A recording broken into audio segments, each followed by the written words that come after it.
In this video, I wanted to go over cold outbound copywriting, which is arguably one of the hardest aspects of running a campaign.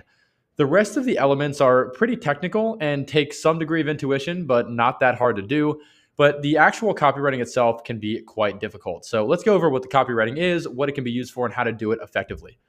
Cold email copywriting, in essence, is a way of quickly, easily, and effectively conveying the value that your product or service has, as well as enticing the person reading it to A, want to learn more, and B, purchase the product or service.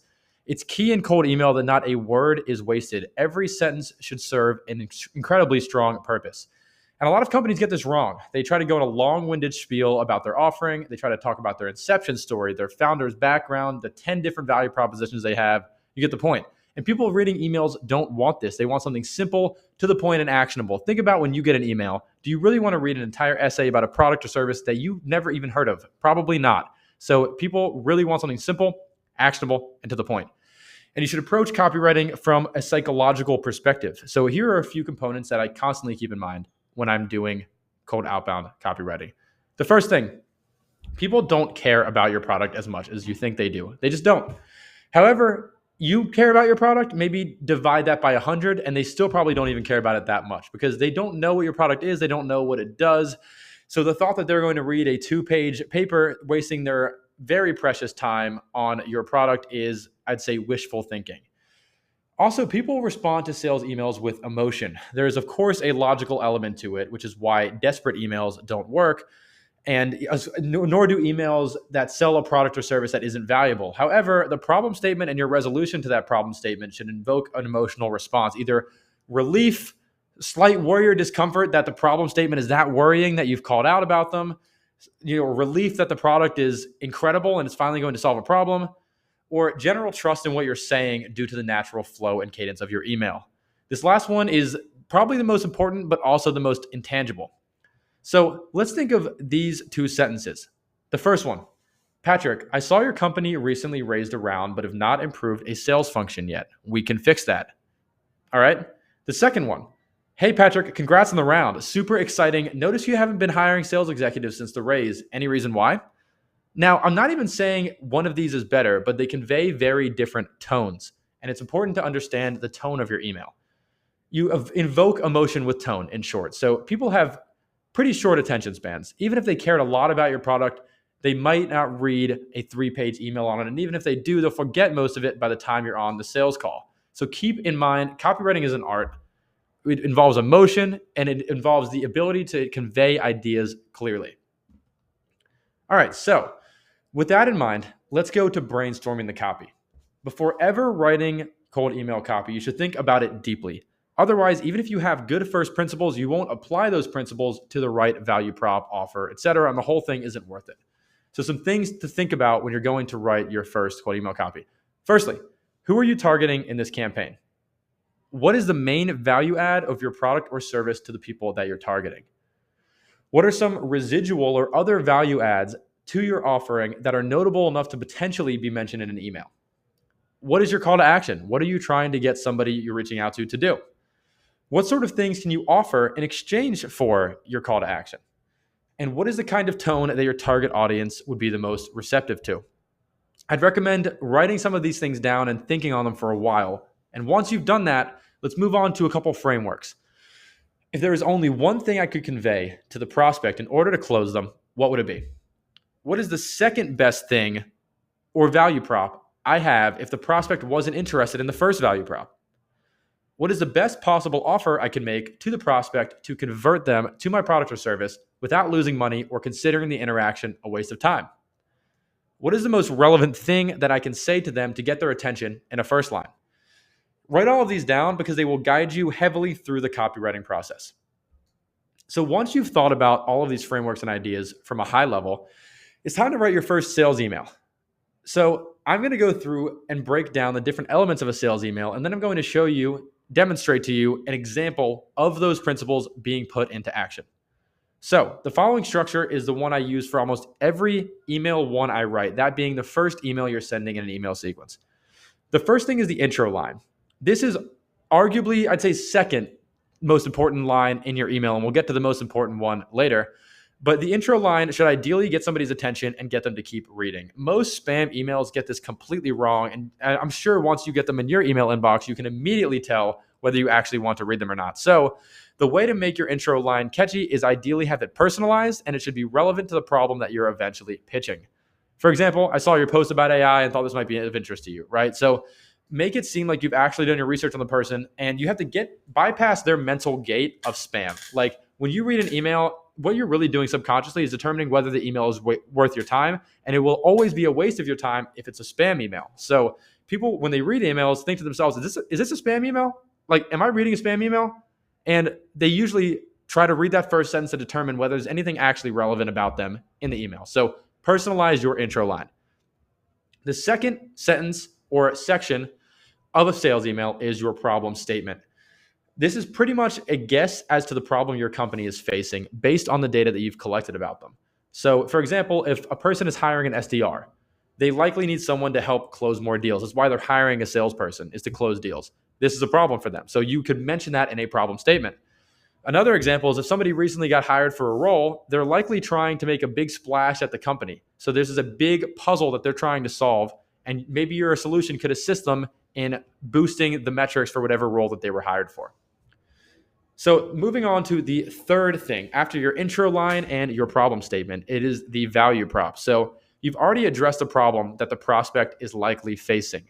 Now it's time to offer a solution. This value prop should tie directly into the problem statement.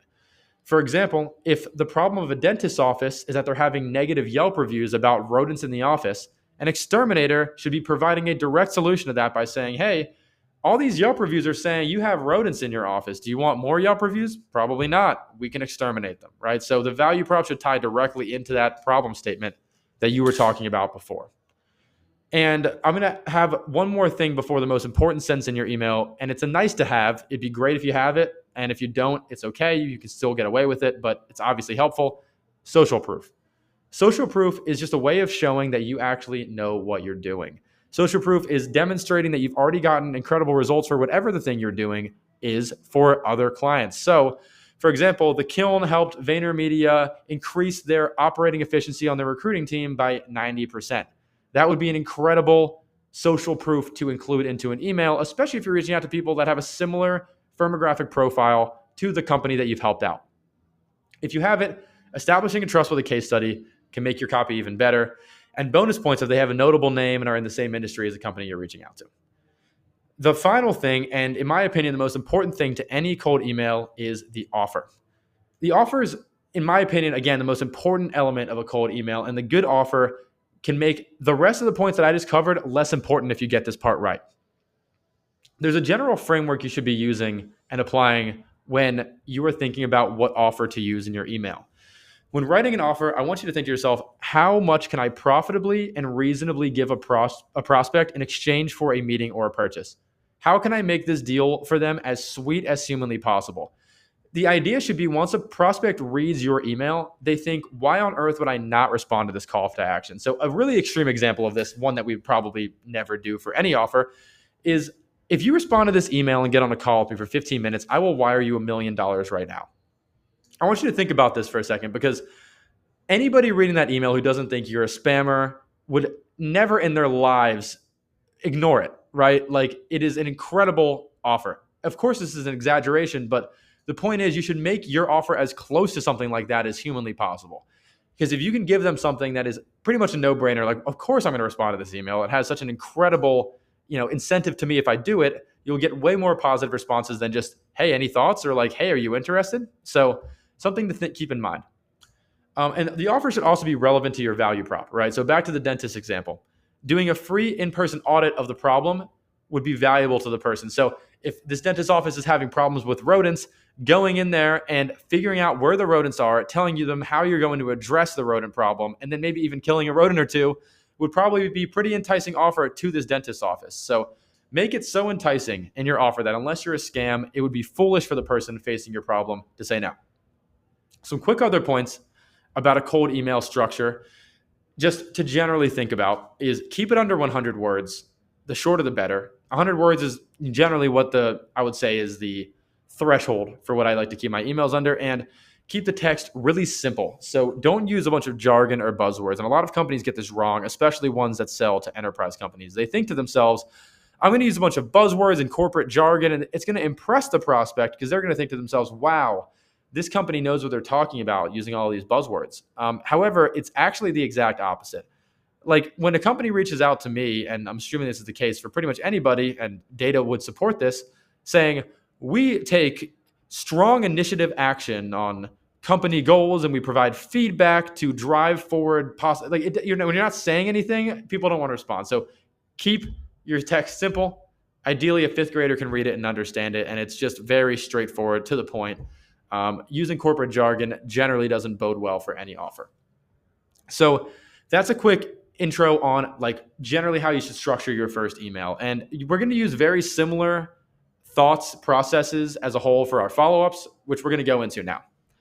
So this is the following follow-up structure that I use for pretty much all of my email campaigns. And I usually use a four email sentence structure, right? So I send one main email and then 3 follow-up emails after that.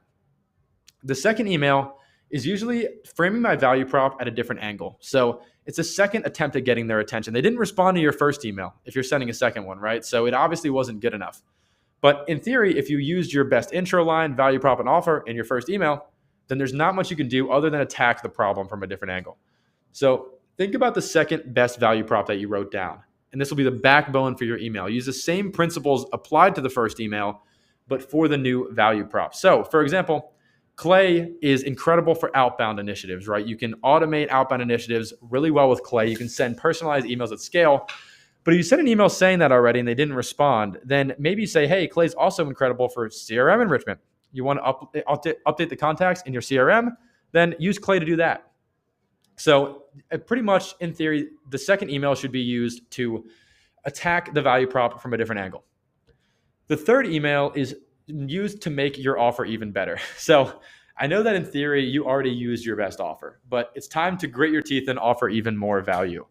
And the reason I say improve your offer even more, you might be thinking to yourself, I already used my best offer in the first email. Often I see that people actually don't. So in this case, get the first offer that you thought about and improve it even further.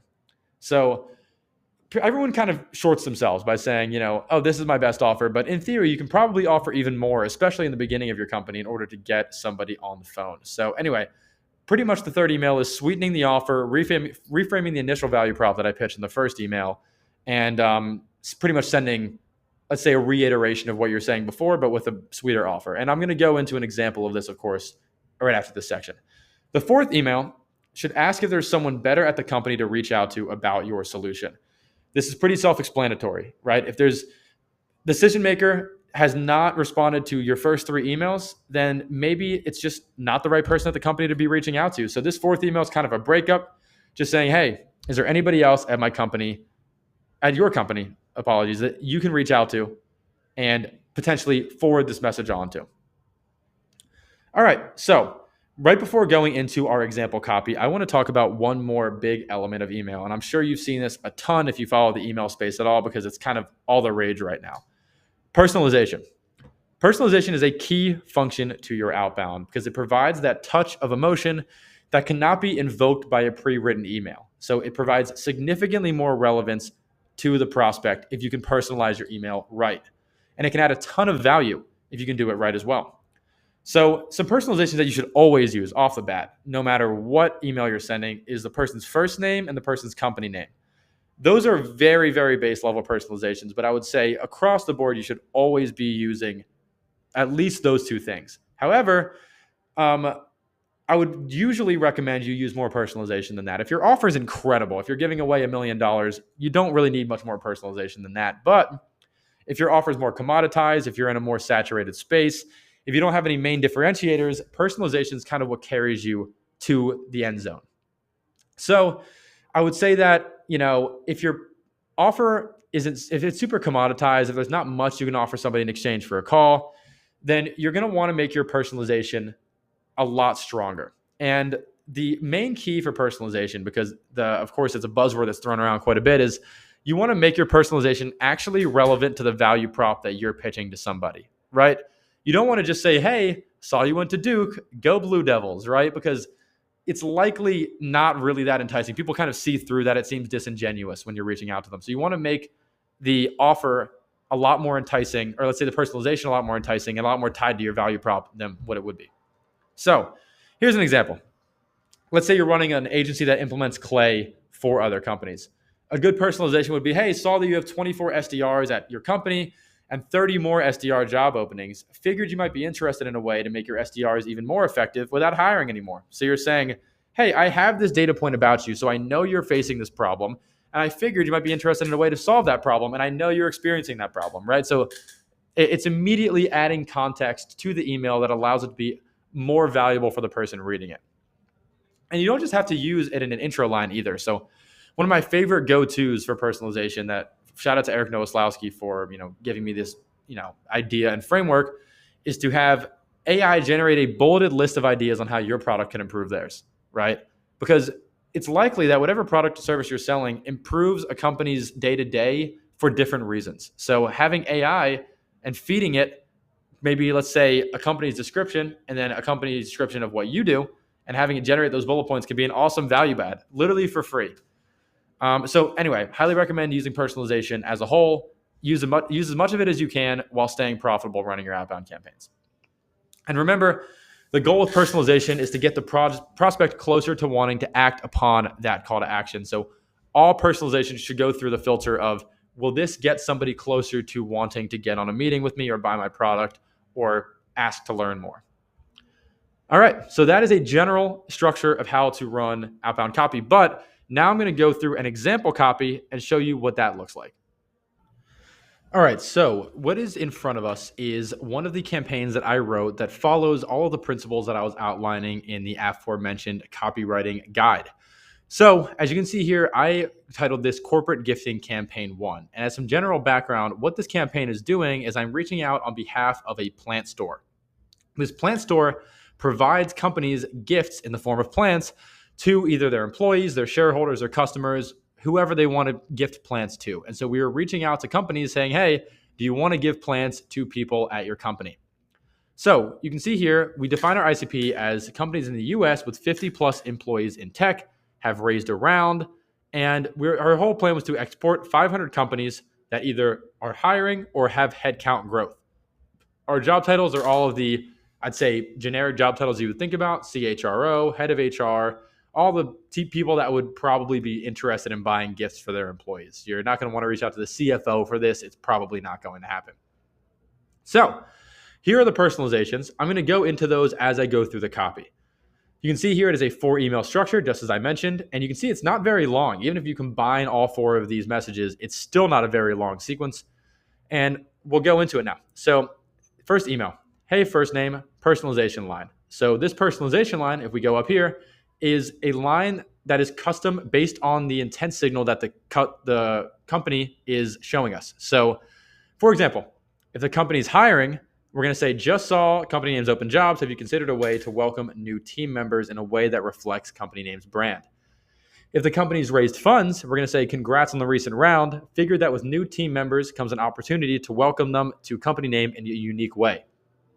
If the company has had headcount growth, more specifically 10% headcount growth in the past year, company name has been growing quite a bit recently. Have you thought about gifting employees something that will grow alongside them in company name? Right? So that's the first line. Very personalized, as you can tell. And the reason for that is we want to get their attention. Moving on, Horty provides plant gifts that elevate the vibe of a workspace and are even proven to improve concentration. This is our value prop that we are outlining after the personalization first line. Because company name is focused on mission being whatever the mission of the company is, maybe you could gift employees a plant for whatever reason, right? So the whole idea here was to come up with a plant that ties well into the company's mission in some cool, metaphorical, spiritual way, and provide the reason after that.